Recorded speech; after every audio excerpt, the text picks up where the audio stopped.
Hola, ¿qué tal? Buenos días amigos, ¿cómo están? Bueno, vamos a continuar con nuestro curso virtual del Antiedipo. En este caso, en nuestra clase número 2, vamos a seguir por supuesto con el capítulo número 1, las máquinas deseantes. Esta clase vamos a dedicarnos a trabajar más con el capítulo en sí, con el texto en sí. También tengo un material de lectura que después les voy a leer, pero primero voy a empezar leyendo algunos fragmentos del texto y analizándolos en conjunto con ustedes, ¿no? Porque me parece importante. En la clase pasada hicimos una introducción también al contexto histórico, a la filosofía de Deleuze, por eso tal vez nos extendimos un poco. Hicimos una presentación al capítulo número 1, pero ya quiero que trabajemos con el texto. El capítulo número 1, que se llama Las máquinas deseantes, estoy trabajando con la traducción castellana de Paidós, es un capítulo que no es muy largo en comparación con los demás, digamos. Estamos hablando de 54 páginas, ¿no? Son 54 páginas, pero son 54 páginas donde Deleuze y Guattari van a realizar ciertas definiciones centrales. Lo primero que quiero analizar es esto. En la página 15, vean cómo definen Deleuze y Guattari el concepto de máquina deseante. Dice, las máquinas deseantes son máquinas binarias, de regla binaria o de régimen asociativo. Una máquina siempre va acoplada a otra. La síntesis productiva, la producción de producción, posee una forma conectiva y además. Siempre hay, además de una máquina productora de un flujo, otra conectada a ella y que realiza un corte, una extracción de flujo, el seno y la boca. Esto es lo que veíamos la clase pasada, ¿no? Y como la primera a su vez está conectada a otra con respecto a la cual se comporta como un corte o extracción, la serie binaria es lineal en todas las direcciones. El deseo no cesa de efectuar el acoplamiento de flujos continuos y de objetos parciales, esencialmente fragmentarios y fragmentados. El deseo hace fluir, fluye y corta. Esta es la clave. O sea, una máquina deseante es una máquina de régimen asociativo. Una máquina deseante es una máquina que no cesa de acoplarse con otra, de asociarse con otra, digamos, ¿no? Por lo tanto, por eso, en el corazón de esto se va a encontrar la tesis fundamental de Deleuze y Guattari de que el deseo es producción, el deseo es productivo. ¿Por qué? Porque si hablamos de que una máquina deseante es una máquina que se asocia, una máquina asociativa, una máquina conectiva, bueno, esa conexión, esa asociación es una asociación productiva, ¿no? Ahora, el funcionamiento de la máquina deseante es una máquina de flujo y corte. Hay un flujo y hay un corte, ¿no? El ejemplo claro, digamos, es el ejemplo del seno y la boca, el ejemplo del bebé, ¿no? Que toma la leche materna, básicamente, ¿no? Ahí tenemos, dice Deleuze, una máquina productora de un flujo conectada a otra que realiza un corte, una extracción de un flujo del seno, la leche materna, que se corta por medio de la boca. Es decir, yo extraigo básicamente esa leche materna, ahí hay un flujo continuo entre el seno y la boca del bebé, ahí hay un flujo entre leche de seno a boca, pero también hay un corte. Entonces, por lo tanto, tenemos que comprender la máquina deseante como una máquina asociativa, productiva, de flujo y corte. Primer punto. Esto está en la página 15. Paso a la página 31, ¿no? La página 31, vean que dice Deleuze y Guattari. Dice lo siguiente. Y lo que se le impedía era su propia fórmula trinitaria, la edípica, la neurótica, papá, mamá, yo. Será preciso que nos preguntemos si el imperialismo analítico del complejo de Edipo no condujo a Freud a recobrar y a garantizar con su autoridad el fastidioso concepto de autismo aplicado a la esquizofrenia. Pues, en una palabra, a Freud no le gustan los esquizofrénicos, no le gusta su resistencia a la edipización, más bien tiene tendencia a tratarlos como tontos. Toma las palabras por cosas, dice, son apáticos, narcisistas, están separados de lo real, son incapaces de transferencia, se parecen a filósofos, indeseable semejanza. El gran descubrimiento del psicoanálisis fue el de la producción deseante, de las producciones del inconsciente. Sin embargo, con Edipo, este descubrimiento fue encubierto rápidamente por un nuevo idealismo. El inconsciente como fábrica fue sustituido por un teatro antiguo. Las unidades de producción del inconsciente fueron sustituidas por la representación. El inconsciente productivo fue sustituido por un inconsciente que tan solo podía expresarse, el mito, la tragedia o el sueño, y que eso debía interpretarse. Esto es importante porque acá está un poco el corazón interpretativo, el corazón un poco de la hipótesis que se desarrolla en todo el texto. Primer punto. A ver, hay una expresión que usan Deleuze y Guattari que es el imperialismo de Edipo, como dice acá, digamos, ¿no? El imperialismo. ¿Qué es el imperialismo de Edipo? El imperialismo de Edipo básicamente es, bueno, es eso, es una posición política analítica, analítico-política, uno podría decir, que privilegia Edipo, el complejo de Edipo, como la fuente explicativa del aparato psíquico, como la fuente explicativa del aparato psíquico y la realidad libidinal. Lo que Deleuze y Guattari y eso implicó, según Deleuze y Guattari, por un lado el privilegio de la figura del neurótico por parte de Freud, y por otra parte la discriminación, ¿no? O la expulsión o el desprecio del esquizofrénico, ¿no? Porque como bien dice acá, o de la figura del esquizofrénico, porque como bien dicen acá Deleuze y Guattari, los esquizofrénicos no tienen suficiente transferencia, son apáticos, son autistas, viven en su mundo, rompen el vínculo con lo real, se resisten a la edipización. ¿Cuál es el tema del Edipo? ¿Por qué Edipo no era funcional básicamente a la explicación psicoanalítica? Bueno, porque precisamente el Edipo se resistía al proceso el esquizofrénico se resistía al proceso de edipización, se resistía al proceso del imperialismo de Edipo, ¿no? Por eso el esquizoide o el esquizo era incómodo, era complicado para la explicación freudiana, ¿no? Entonces, por un lado eso, pero por otro lado vean que Deleuze y Guattari lo que hacen es reconocer un elemento importante en el psicoanálisis, porque dicen, el gran descubrimiento del psicoanálisis fue el de la producción deseante, de las producciones del inconsciente. O sea, la idea de que existe algo, por supuesto, que se llama inconsciente, y ese inconsciente es central para explicar la realidad humana. Eso, por supuesto, ellos lo van a reconocer. Ahora, el problema ¿cuál fue? Que a la par que se descubre la producción del inconsciente, con Edipo, con la centralidad del complejo de Edipo, este descubrimiento, el del inconsciente, fue encubierto por un nuevo idealismo. No es el problema el inconsciente para Deleuze y Guattari, porque Deleuze y Guattari creen que hay inconsciente, por supuesto. El problema fue la explicación o la interpretación o la lectura del inconsciente, ¿no? Que fue sustituido por la figura del teatro. En otras palabras, el inconsciente para Deleuze y Guattari es una fábrica, como dice acá, una fábrica de producción, una fábrica productiva, y no un teatro de representación. Las unidades de producción del inconsciente fueron sustituidas por la representación.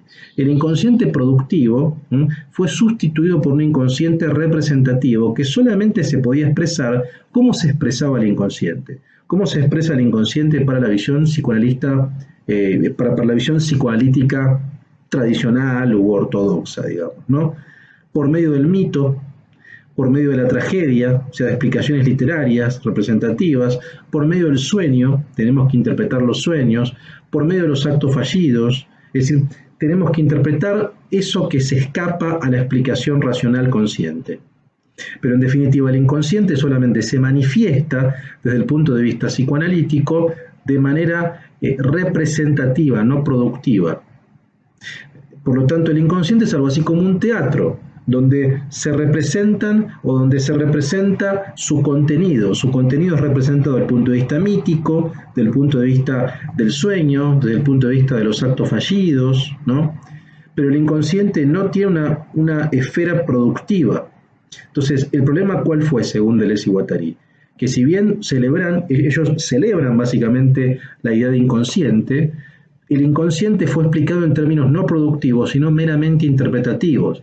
Es decir, el inconsciente fue colocado en un lugar pasivo, de cierta pasividad, que debe ser descubierto en un diván de psicoanalista durante una cantidad de años, ¿no?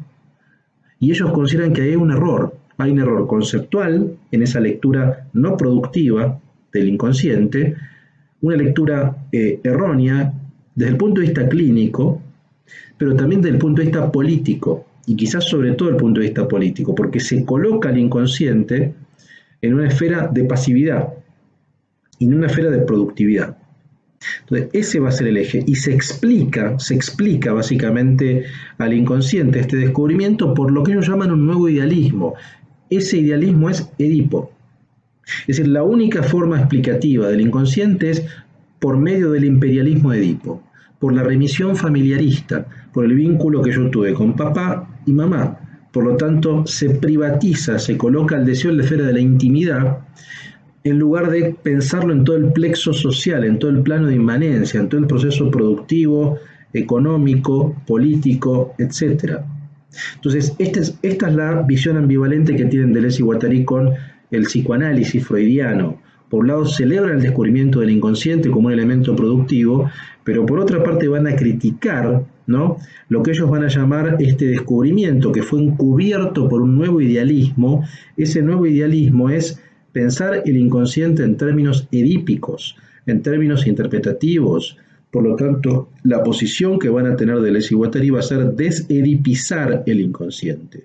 Debemos desedipizarlo, debemos pensarlo en términos no edípicos, ¿no? Bien, vamos a la página 33, ¿no? 33. Vean acá, en referencia al tema del deseo. Dicen: si el deseo es carencia del objeto real, de su propia realidad, forma parte de una esencia de la carencia que produce el objeto fantasmático. El deseo concebido de esta forma como producción, pero producción de fantasmas, ha sido perfectamente expuesto por el psicoanálisis. En el nivel más bajo de la interpretación, esto significa que el objeto real del que el deseo carece remite por su cuenta una producción natural o social extrínseca, mientras que el deseo produce intrínsecamente un imaginario que dobla la realidad, como si hubiese un objeto soñado detrás de cada objeto real, o una producción mental detrás de las producciones reales. Ciertamente el psicoanálisis no está obligado a desembocar en un estudio de los gadgets y de los mercados bajo la forma más miserable de un psicoanálisis del objeto. Esto es fundamental. Volvemos a retomar el tema del idealismo edípico, el proceso de edipización. ¿Cuál es el problema de pensar el deseo en términos de carencia? ¿Cuál es el problema de pensar el inconsciente en términos interpretativos? El problema, van a decir Deleuze y Guattari, básicamente es es que en definitiva creemos que hay un objeto ideal que deseamos, aspiramos a un objeto ideal, ¿no? Ese objeto ideal es un fantasma, no es una realidad, no es un elemento real, es un fantasma. Por lo tanto, el deseo, si pensamos al inconsciente en términos interpretativos y edípicos, el deseo va a ser algo así como una producción de fantasmas. El deseo va a ser una mera producción fantasmática, ¿no? Por lo tanto, como bien dicen acá Deleuze y Guattari, hay un objeto soñado, ideal, por detrás de cada objeto real. Hay un príncipe azul por detrás de los hombres reales, por ser de manera brutalmente claro con el ejemplo, digamos, ¿no? En verdad yo quiero un príncipe azul. Detrás de cada hombre real debería haber un príncipe azul. Ese príncipe azul, por supuesto, no existe, digamos, ¿no? El problema es ese, digamos, ¿no? Haber concebido el deseo en términos de producción fantasmática o en términos interpretativos. Eso que produce una duplicación de la realidad. Hay una realidad que está en el plano de inmanencia, una realidad concreta, con singularidades, con objetos, y habría una suerte de extra realidad, otro plano, digamos, que es el plano fantasmático. Pensar el deseo en términos fantasmáticos nos va a llevar a una neurotización, a una mayor neurotización. Ese es el problema del psicoanálisis para Deleuze y Guattari. Le sigo planteando acá. Dice, en una palabra, cuando reducimos la producción deseante a un problema de fantasma, nos contentamos con sacar todas las consecuencias del principio idealista que define el deseo como una carencia y no como una producción. Clément Rosset, que es un filósofo, dice acertadamente: cada vez que insistimos sobre la carencia de la que carecería el deseo para definir su objeto, el mundo se ve doblado por otro mundo. Gracias al siguiente itinerario, el objeto falta al deseo, luego el mundo no contiene todos los objetos, al menos le falta uno, el del deseo. Luego existe otro lugar que posee la clave del deseo de la que carece el mundo. ¿Se entiende? Es muy interesante esto, digamos. Si el objeto es pensado en términos de carencia, de falta, bueno, ese objeto que yo deseo estaría faltando en el mundo empírico, en el mundo inmanente. Por lo tanto, ¿Qué sería ese objeto? Ese objeto sería un fantasma. Es una producción fantasmática, es una producción ideal, que no tiene realidad empírica, que no tiene una encarnación concreta en el plano de inmanencia. ¿Eso qué produce? Bueno, eso produce algo así como una duplicación del mundo. Esa duplicación del mundo no está muy lejana a la duplicación platónica. Es muy similar a la idea que tenía Platón de que había un mundo de las ideas, un mundo trascendente, donde efectivamente existían las cosas, existían las ideas, ¿no? Y un mundo inmanente, en todo caso, un mundo terreno, que era el mundo de las sombras, que era el mundo de la caverna, en definitiva. Bueno, esta concepción dicotómica, esta concepción que duplica el mundo y que produce fantasmas, es de alguna manera, dice Deleuze, la concepción psicoanalítica. Por lo tanto, esa concepción nos sigue llevando, o nos lleva sobre todo a una neurotización.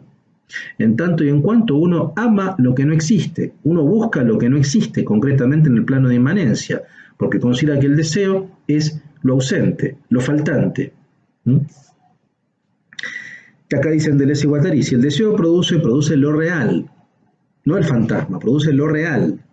Si el deseo es productor, solo puede hacerlo en realidad y de realidad. El deseo es este conjunto de síntesis pasivas que maquinan los objetos parciales, los flujos y los cuerpos, y que funcionan como unidades de producción. De ahí se desprende lo real. Es el resultado de las síntesis pasivas del deseo como autoproducción del inconsciente. El deseo no carece de nada, no carece de objeto. Es más bien el sujeto quien carece de deseo, o el deseo quien carece de sujeto fijo. Acá está el postulado de Deleuze y Guattari. El deseo es productor, no produce fantasmas, produce lo real. Si es productor, solo puede ser lo de realidad y en realidad. El deseo es este conjunto de síntesis pasivas que maquinan los objetos parciales, ¿no? La síntesis pasiva es un concepto que tiene que ver, vamos a ver la noción de síntesis de producción, la síntesis conectiva, síntesis disyuntiva, esto lo vamos a ver más adelante. El concepto de sintetizar, la idea de sintetizar, implica que hay dos elementos que se encuentran, implica una asociación entre dos elementos. Sintetizar es el encuentro entre dos elementos, básicamente, ¿no? Por lo tanto, vean lo que dice acá Deleuze y Guattari. Las síntesis pasivas, o sea, el encuentro entre elementos que maquinan los objetos parciales, los flujos y los cuerpos, y que funcionan como unidades de producción. Es decir, lo que está diciendo es que ni siquiera es una visión activa. O sea, que la síntesis es pasiva en el sentido que es algo que se da consustancialmente. Es decir, que el deseo funciona, opera conectando, ¿no? Sintetizando. Básicamente diferentes elementos. Por lo tanto, el deseo no carece de nada, no carece de objeto, es más bien el sujeto quien carece de deseo o el deseo quien carece de sujeto. Es decir, uno mismo como singularidad, funciona mediante esta síntesis pasiva, funciona mediante estas conexiones, ¿no? Que no son ni siquiera voluntarias, que son producto de una experiencia, ¿no? Bien, vamos a la página un poquito más adelante, a la página 36, que dice lo siguiente, dice, solo hay deseo y lo social y nada más. Incluso las formas más represivas, más mortíferas de la reproducción social son producidas por el deseo en la organización que se desprende de él bajo o tal condición que debemos analizar. ¿Por qué combaten los hombres por su servidumbre, como si se tratase de su salvación? ¿Cómo es posible que se llegue a gritar queremos más impuestos, menos pan? Como dice Reich, lo sorprendente no es que la gente robe o que haga huelgas, lo sorprendente es que los hambrientos no roben siempre y que los explotados no estén siempre en huelga. ¿Por qué soportan los hombres de siglos la explotación, la humillación, la esclavitud, hasta el punto de quererlas no solo para los demás, sino también para sí mismos? Nunca Reich fue mejor pensador que cuando rehúsa invocar un desconocimiento o una ilusión de las masas para explicar el fascismo. Y cuando pide una explicación a partir del deseo. No, las masas no fueron engañadas, ellas desearon el fascismo en determinado momento, en determinadas circunstancias. Bueno, este es el pasaje que yo les mencionaba antes respecto de la crítica que le hacía Bernard y Lévy y algunos otros intelectuales, en el sentido de explicar el fascismo a un fenómeno, o por reducir el fascismo a un fenómeno deseante. La idea de que si solo hay deseo en lo social, incluso los fenómenos sociales totalitarios, como el fascismo, por ejemplo, son fenómenos deseados por la gente, o son fenómenos deseados por las singularidades, ¿no? Bueno, este es un elemento fundamental, digamos, la idea esta de que toda formación social, todo socius, como va a decir Deleuze y Guattari, cualquier tipo de forma social, política, económica, es producto del deseo, es producto de sistemas de flujo de corte, de flujo y de corte, digamos, ¿no? Incluso el fascismo también lo fue, ¿no? Bien, un punto más, sigo en la página 37, esto me parece importante. Dice Deleuze y Guattari, dice, las máquinas deseantes no son máquinas fantasmáticas, ¿no? No son máquinas fantasmáticas u oníricas que distinguirían de las máquinas técnicas y sociales y las doblarían. Los fantasmas no son más bien expresiones secundarias, que provienen de la identidad de las dos clases de máquinas en un medio dado. Y el fantasma nunca es individual, es fantasma de grupo, como supo mostrarlo el análisis institucional. Pero sobre todo quería quedarme en esta expresión. Las máquinas deseantes no son máquinas fantasmáticas. Una máquina fantasmática es entender el inconsciente en términos edípicos, que no cesa de producir deseos en términos de carencia, o de pensar el deseo en términos de carencia, y sobre todo de pensar que el inconsciente se exhibe por medio de, por ejemplo, el mito, la tragedia, el sueño, y que eso debe ser interpretado. Es una visión interpretativa del inconsciente versus la visión productiva del inconsciente, que es la que va a apoyar Deleuze y Guattari. Dicen más adelante, en la página 38, dice, las máquinas deseantes son la categoría fundamental de la economía del deseo, ya que producen por sí mismas un cuerpo sin órganos y no distinguen de los agentes de sus propias piezas, ni las relaciones de producción de sus propias relaciones, ni lo social de lo técnico. Las máquinas deseantes son a la vez técnicas y sociales. Es en este sentido que la producción deseante constituye el lugar de una represión originaria, mientras que la producción social es el lugar de la represión general, y que de esta a aquella se ejerce algo que se parece a la represión secundaria propiamente dicho. Bueno, acá ya está diferenciando entre tipos de represiones, pero sobre todo quiero que nos queden claro esta. Las máquinas deseantes son la categoría fundamental de la economía del deseo. Es decir, pensar la economía, el capitalismo, sobre todo en términos deseantes, implica partir siempre de la máquina deseante, ya que la máquina deseante produce por sí misma un cuerpo sin órganos y no distingue a los agentes de sus propias piezas, ¿no? Bien, vamos a seguir un poco más, vamos a la página 40. Yo debería leer aunque sea 2 pasajes más y luego vamos a ir a mi texto. Dice Deleuze y Guattari, dicen, ¿podemos decir en este sentido que la esquizofrenia es el producto de la máquina capitalista? Como la manía depresiva y la paranoia son el producto de la máquina despótica, como la histeria el producto de la máquina territorial. Bueno, acá está dividiendo diferentes tipos de formaciones sociales, digamos, ¿no? Lo despótico, lo capitalista, esto lo vamos a ver en detalle más adelante. Dice, pero sobre todo quería ir en este sentido. Dice, la descodificación de los flujos, la desterritorialización del socius, forman de este modo la tendencia más esencial del capitalismo. No cesa de aproximarse a su límite, que es un límite propiamente esquizofrénico. Tiende con todas sus fuerzas a producir el esquizo como el sujeto de los flujos descodificados sobre el cuerpo sin órganos, más capitalista que el capitalista y más proletario que el proletario. Tender siempre hacia lo más lejano, hasta el punto en que el capitalismo se enviaría a la luna con todos sus flujos. En verdad todavía no hemos visto nada. Acá lo que está diciendo Deleuze y Guattari sobre todo es un elemento que lo vamos a desarrollar más cuando veamos en el último capítulo, el anteúltimo y el último capítulo, en el 3 y el 4, la idea está de que el capitalismo es un socius, es una formación social compleja y ambigua. Compleja y ambigua, ¿por qué? Porque tiene un doble movimiento. Por un lado, como bien dice acá Deleuze, la tendencia más esencial del capitalismo, no es algo menor, es la tendencia esencial, el corazón del capitalismo, es la descodificación. Está sentado el capitalismo como socius, como forma social, está sentado sobre flujos descodificados, sobre un movimiento de desterritorialización. Esto para Deleuze es bueno, porque en definitiva toda la teoría del antiedipo va a ir hacia generar una afinidad con estos flujos descodificados. Estos flujos descodificados son flujos de deseo liberados, no reprimidos. Por lo tanto, es algo que él lo ve como algo afirmativo. Ahora, acá está diciendo que el capitalismo tiene una tendencia esencial, que es la descodificación. Por lo tanto, habría un elemento que es valorable del capitalismo. Sin embargo, ¿qué es lo que sucede para que Deleuze critique el capitalismo después de forma muy dura? Si bien, por un lado, está sentado sobre flujos descodificados, y eso debería ser algo positivo, sin embargo, para Deleuze hay un elemento que va a complicar, porque a la vez que tenemos esa afinidad con los flujos descodificados, ese tender a la esquizofrenia del capitalismo, porque la esquizofrenia tiende hacia la descodificación, y ahí vemos la afinidad entre capitalismo y esquizofrenia.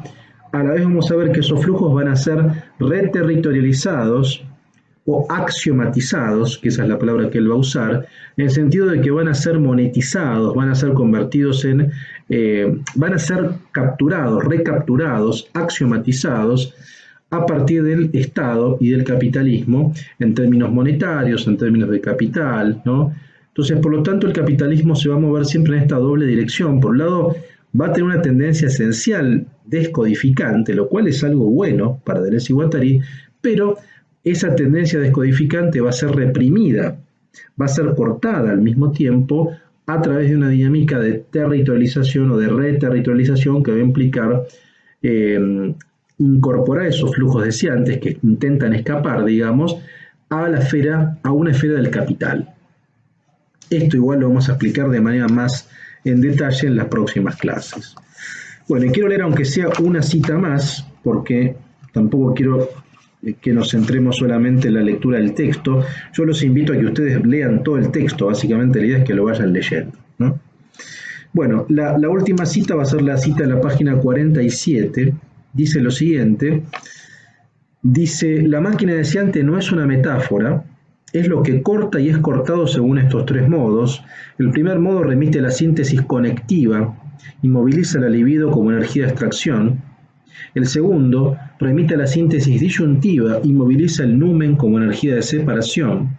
El tercero remite a la síntesis conjuntiva y moviliza la voluptas como energía residual.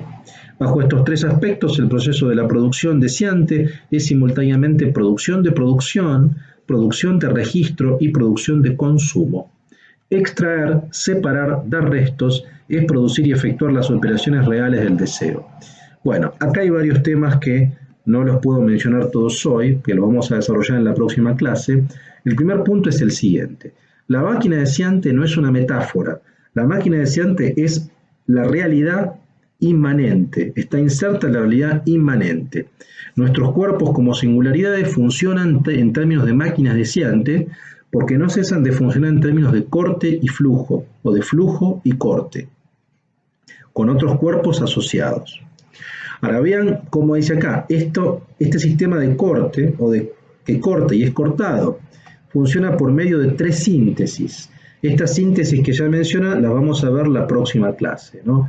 Dice la síntesis conectiva, que moviliza la libido como energía de extracción, la síntesis disyuntiva, que moviliza el numen como energía de separación, y la síntesis conjuntiva, que moviliza las voluptas como energía residual. Por lo tanto, la máquina deseante funciona por medio de estas tres síntesis, ¿no? Habría un funcionamiento que Deleuze va a llamar ilegítimo, que es un funcionamiento edipizante o represivo, y un funcionamiento legítimo, que es el que él va a defender. Ahora, por lo tanto, la máquina deseante funciona, según Deleuze, por medio de tres procesos: el proceso de extracción, de separación y de resto. Toda máquina deseante opera por un proceso de producción de registro y de producción de consumo, ¿no? Es decir, la máquina deseante produce, registra y consume. Produce, registra y consume, extrae, separa y da restos. En las máquinas deseantes todo funciona al mismo tiempo, pero los hiatos y las rupturas, las averías y los fallos, las intermitencias y los cortocircuitos, las distancias y las parcelaciones. Se preguntan Deleuze y Guattari cómo producir y pensar fragmentos que tengan entre sí relaciones de diferencia en tanto que tal, que tengan como relaciones entre sí a su propia diferencia sin referencias a una totalidad original, incluso perdida, ni a una totalidad resultante incluso por llegar. solo la categoría de multiplicidad, empleada como sustantivo, y superando lo múltiple tanto como lo uno, superando la relación predicativa de lo uno y de lo múltiple, es capaz de dar cuenta de la producción deseante. La producción deseante es multiplicidad pura, es decir, afirmación irreductible a la unidad. Esto es fundamental. Porque esta es la ontología deleuziana, digamos, ¿no? La idea de que, por un lado, que nos quede claro este concepto de máquina deseante. La máquina deseante está inserta en el plano de inmanencia. La máquina deseante opera por estas tres síntesis, opera por producción de registro, producción de consumo. Ahora, la máquina deseante opera en un sistema de multiplicidad. Es decir, ¿qué quiere decir con esto? La máquina deseante no cesa de asociar, de acoplar, ¿no? No hay una unidad. La máquina deseante se mueve en un conjunto heterogéneo, en un conjunto de multiplicidades. La multiplicidad para Deleuze es el punto de partida. Todo es una multiplicidad. Por eso ahí tenemos ese fundamento del punto de vista epistemológico anárquico de Deleuze. Deleuze, desde el punto de vista epistemológico, desde el punto de vista ontológico también, es anárquico. ¿Por qué? Porque en el origen no había unidad. En el origen no había génesis, no había pureza de origen. En el origen había multiplicidad, o hay multiplicidad. Por lo tanto, la multiplicidad es un sustantivo. La producción deseante es multiplicidad pura e irreductible a la unidad. Es decir, lo múltiple nunca, jamás se reduce a la unidad. Lo múltiple nunca se reduce a lo homogéneo. Lo heterogéneo nunca se reduce a lo homogéneo. Para Deleuze lo que hay es multiplicidad. Y esa multiplicidad es algo así como el territorio donde operan las máquinas deseantes, ¿no? Por lo tanto, la producción siempre es producción en un marco de multiplicidad pura. Esto tiene que quedar clarísimo, digamos, ¿no? Es decir, todo es multiplicidad. Lo real, para ponerlo en ese sentido, es multiplicidad. Lo real es múltiple. Bien. Vamos a dejar un poco el Antiedipo por este lado, el texto. Igual, por supuesto, los invito a que vayan leyendo el texto, que vayan clase a clase leyendo, sobre todo esta primera clase y la segunda clase, que vayan leyendo todo el capítulo primero y me hagan las consultas que consideren necesarias. Bueno, para cerrar la clase voy a leerles el material que yo tengo escrito, donde probablemente amplío algunas cosas y también contextualizo en términos generales otras, ¿no? Bueno, será el año 1972, con la publicación del Antiedipo, el momento en que la demolición del psicoanalismo, entre comillas, de una expresión que usaban Deleuze y Guattari, se instala y Deleuze deja cierto academicismo todavía pregnante en sus libros previos. Durante mucho tiempo visto como un texto coyuntural e hijo de mayo del 68, el Antiedipo es en rigor el comienzo de la producción filosófica verdaderamente original de Deleuze y Guattari. Un libro que el propio Deleuze define aún como un proceso académico o como un poco académico, pero que, según el filósofo, significó el placer de comenzar a decir las cosas con nombre propio, tal como lo enuncian Conversaciones. Y les voy a citar un fragmento de Conversaciones, un libro Pour parler, se llama en francés, que es un libro fascinante, un libro que recomiendo que lo lean como una buena introducción a Deleuze. Incluso por ahí es interesante que lo lean a la par que el Antiedipo, porque realmente es un texto donde hay muchas entrevistas a Deleuze y donde explica los conceptos, por ejemplo, del Antiedipo. Y cito lo que dice en Conversaciones, dice: la historia de la filosofía ejerce en el seno de la filosofía una evidente función represiva. Es el Edipo propiamente filosófico. No osarás hablar en tu propio nombre hasta que no hayas leído esto y aquello, y esto sobre aquello y aquello sobre esto. Fue así como yo empecé a escribir libros en ese registro de vagabundeo, pero aún lastrados por un pesado aparato universitario. De ahí salió el Antiedipo, que representaba un nuevo progreso, pero tampoco puede decirse que el Antiedipo esté libre de todo aparato de saber. Todavía es un libro muy universitario, demasiado serio, no se trata de la filosofía pop. Esta idea de la filosofía pop es una idea muy interesante. Les recomiendo, por cierto, un texto que se acaba de editar, que lo editó la editorial Cactus, que se llama ¿Qué es la filosofía pop?, de un filósofo belga que se llama Laurent de Sutter. Laurent de Sutter desarrolla un poco esta idea, este concepto que Deleuze expresa solamente 2 veces en toda su obra, que es filosofía pop. Por filosofía pop no hay que entender filosofía de series de televisión, de películas, de objetos de la cultura pop. No es eso lo que piensa Deleuze. Por filosofía pop se refiere sobre todo a filosofía que toma objetos de la cultura, objetos de la vida cotidiana. O sea, o por así decirlo, digo, ¿por qué todavía dice el antiedipo, dice todavía Deleuze, todavía es muy universitario, no está libre de todo aparato de saber, digamos, no es una filosofía pop pura, porque el ideal de Deleuze era hacer una filosofía pop en el sentido de hacer una filosofía de objetos de la vida cotidiana, ¿no? Es decir, de elementos de esa multiplicidad deseante que nosotros planteamos, que probablemente no son prestigiosos desde el punto de vista de la tradición filosófica, ¿no? Pero el antiedipo era un paso más cerca de esa filosofía pop, de esa filosofía inserta en el plano de inmanencia, inserta en la vida cotidiana. El antiedipo es un libro de intervención política e invención teórica, pero también un libro práctico, algo en sintonía con lo que pensaba Michel Foucault, que en el prólogo a la edición norteamericana de 1977 lo describe como un libro de ética que abrevan Spinoza, Nietzsche y Marx y se constituye contra Smith, Lutero y Freud. El antiedipo, señala Foucault, tiene tres adversarios: los burócratas de la revolución, el comunismo y estalinismo, los tristes técnicos del deseo que solo interpretan psicoanalistas y semiólogos, y el fascismo no solo de Hitler y Stalin, sino nuestros microfascismos cotidianos. Estos son los tres enemigos que tiene, según Foucault, el antiedipo, ¿no? Los burócratas de la revolución, los técnicos del deseo interpretativos que piensan el deseo en términos interpretativos, y el fascismo, pero sobre todo el fascismo cotidiano, el fascismo de la vida cotidiana. Consideramos que la del filósofo francés sigue siendo la aproximación más adecuada para leer el antiedipo, vale decir leyéndolo como un libro de ética que construye un arte de vivir contemporáneo para una existencia libertaria. En este sentido, el antiedipo es un texto que denuncia que el psicoanálisis no rompe con el dispositivo médico-judicial de la psiquiatría, sino que se inserta allí mismo. Esto también pasa un elemento, lo que van a plantear Deleuze y Guattari, como ya un poco vimos, es que el psicoanálisis no es verdaderamente un dispositivo emancipador. No hay una emancipación. En definitiva, hay una privatización del deseo y en todo caso hay una concepción que, lejos de ser emancipatoria, se inserta dentro de un esquema médico, jurídico y político, podríamos agregar, que no implica ningún cambio revolucionario, ¿no?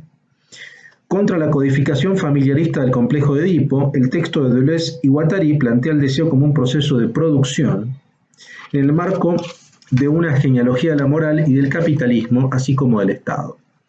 El deseo en este aspecto es un proceso de producción que no es natural ni antropológico, que no es subjetivo, como decíamos ahí, sino es un movimiento que se da en la inmanencia de la producción social.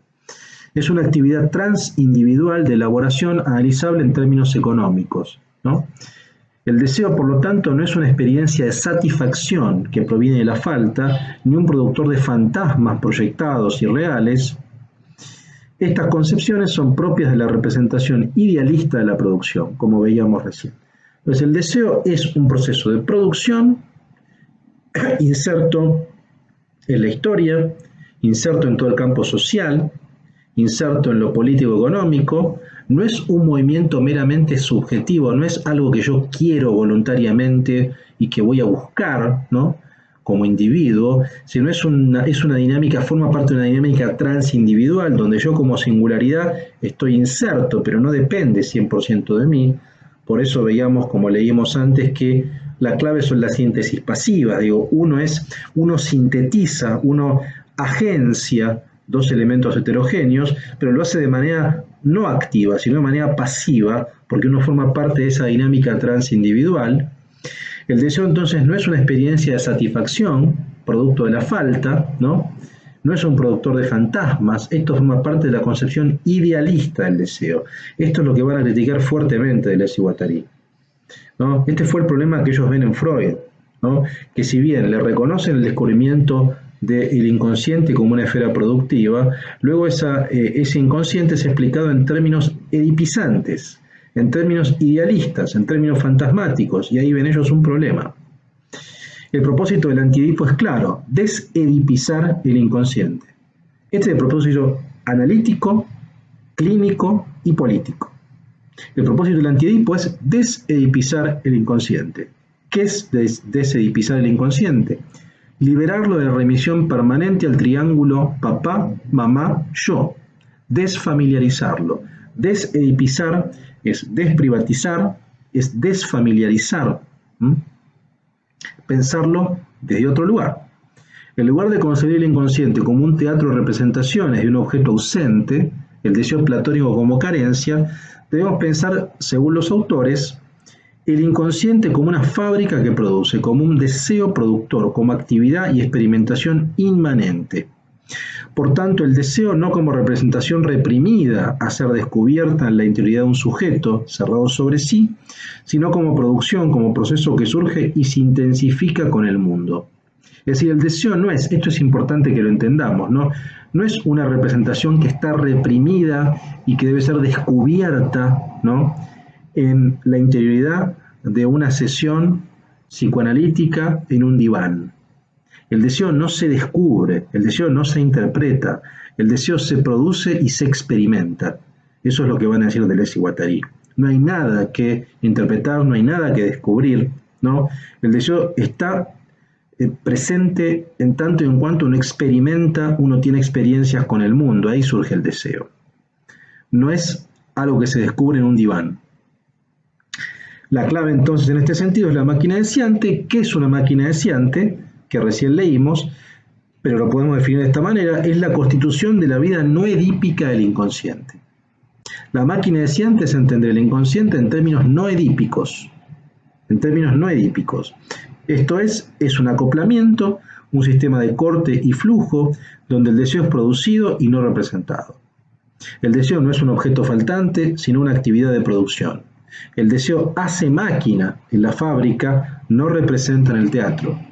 Esta concepción deseante como máquina impugna tanto la idea psicoanalítica, el deseo a ser interpretado como el camino al inconsciente, como la marxista que centra su análisis en las condiciones económicas de la producción de la existencia, desligadas del problema del deseo. Entonces, entender el deseo en tanto máquina deseante implica entender el deseo en términos no edípicos. Ahí estamos claros. Ese deseo en términos no edípicos implica pensar en términos productivos, ¿no? Pensar el deseo en términos productivos, o en el marco de una fábrica de producción y no un teatro de representación, nos lleva a desligarnos, a desmarcarnos por un lado de la idea psicoanalítica, que piensa el deseo en términos interpretativos, pero también a salir, si bien toma elementos marxistas, a salir del concepto marxista que piensa el proceso de producción en términos económicos, pero por fuera de todo elemento deseante. ¿Se entiende? ¿Cuál es el problema del marxismo para Deleuze y Guattari? Que no piensa en la economía a partir del deseo. O sea, que se piensa en las condiciones materiales de producción, pero no se piensa el deseo en esas condiciones materiales. El deseo no es un problema para el psicoanálisis, para el marxismo. Entonces, el problema que tienen Deleuze y Guattari con el marxismo es que no consideran el deseo en ningún aspecto de su análisis materialista. ¿Cuál es el problema del psicoanálisis? Que el deseo es fundamental, pero es un deseo en términos interpretativos idealistas. Por lo tanto el psicoanálisis como el marxismo, desde el punto de vista de Deleuze y Guattari, cometen errores analíticos o no coinciden con su posición. La máquina deseante entonces es un proceso de todo tipo de registros, consumos y producciones. El capital para la máquina deseante es un cuerpo sin órganos que rompe la jerarquía de los órganos con la finalidad de anarquizar y poner en pie en igualdad los cuerpos. En rigor, es un ataque a la idea de organismo con su lógica piramidal. Es decir, lo que van a criticar Deleuze y Guattari al pensar el deseo como máquina deseante y en pensar sobre todo al cuerpo como un cuerpo sin órganos, van a atacar esta idea de el organismo, el organismo como algo jerárquico, como algo piramidal, digamos. Pensar un cuerpo sin órganos no es pensar un cuerpo literalmente sin órganos, sino un cuerpo desorganizado. El concepto del cuerpo sin órganos implica un cuerpo anarquizado, un cuerpo múltiple, un cuerpo pasible de ser conectado con diferentes máquinas deseantes, en ese sentido, ¿no? Es decir, cambiar el ordenamiento, desjerarquizar, anarquizar, en ese sentido la máquina deseante es un cuerpo sin órganos, ¿no? Bueno, vamos a terminar aquí la clase de hoy, van 44 minutos, me parece que está bien, leímos bastante y tenemos bastante material. Espero que quede claro entonces esto, ¿no? La idea entonces es pensar el deseo como máquina deseante, es pensar el deseo en términos productivos como un sistema de flujo y corte y de acoplamiento, como un sistema que nos cesa de agenciar y de dar cuenta básicamente de esta dinámica productiva. Bueno, sé que es complejo, sé que hay palabras que son complicadas, ¿no? Espero que quede claro. Con la clase de hoy estamos cerrando el capítulo primero de las máquinas deseantes, donde la principal hipótesis, para ser muy simple, para definirla en una línea, es el deseo es producción y el deseo hay que desfamiliarizarlo, desedipizarlo. Eso es lo más importante desde el punto de vista del capítulo primero. La próxima clase ya vamos a entrar al capítulo segundo del Antiedipo, donde vamos a analizar el vínculo más específicamente entre psicoanálisis y familiarismo. Vamos a ver la cuestión del familiarismo, por lo tanto vamos a retomar muchos elementos. Bueno, los invito, insisto, a que hagan consultas. Todas las dudas que tengan me escriben a el foro interactivo, así que tienen toda la libertad de hacerlo. Espero que lo hagan y nos vemos la próxima clase. Muchas gracias.